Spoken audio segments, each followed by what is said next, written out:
بالنسبه يا جماعه في ناس كتير قوي بتخاف تعمل مشاريع.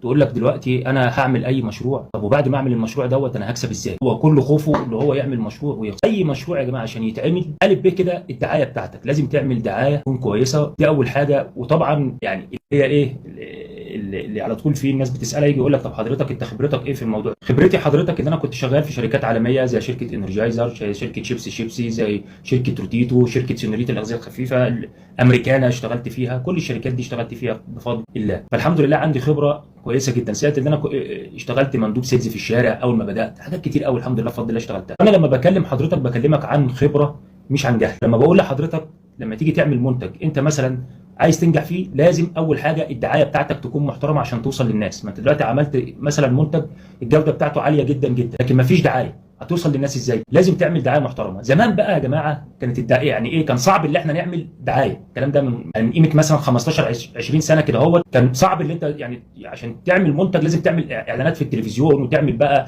اليوفط اللي في الشارع ديت، تقوم عامل حضرتك ايه طبعا يوفط في الشارع وبتاع قصه. دلوقتي وسائل الانترنت والسوشيال ميديا وفرت علينا الكلام ده كله. فيسبوك عندك النهارده ممكن تعمل اعلانات مموله، التيك توك النهارده ممكن تعمل اعلانات مموله، في اليوتيوب كذا ابلكيشن تقدر تعمل عليه النهارده الدعايه بتاعتك. الحمد لله بقت متوفره بطريقه يعني مفيش النهارده حد في مصر متهيألي ما يعرفش الفيسبوك ولا التيك توك والكلام ده كله. وبقت النهارده الدعايه بقت اسهل مما يكون. انت حضرتك عشان تعمل منتج اول حاجه تهتم بالجوده بتاعته، من جوده محترمه للمنتج بتاعك. تاني حاجه حضرتك تعملها بعد كده هوت اللي هي بعد ما تهتم بجوده المنتج دوت، اللي حضرتك تعمل الدعايه بتاعتك.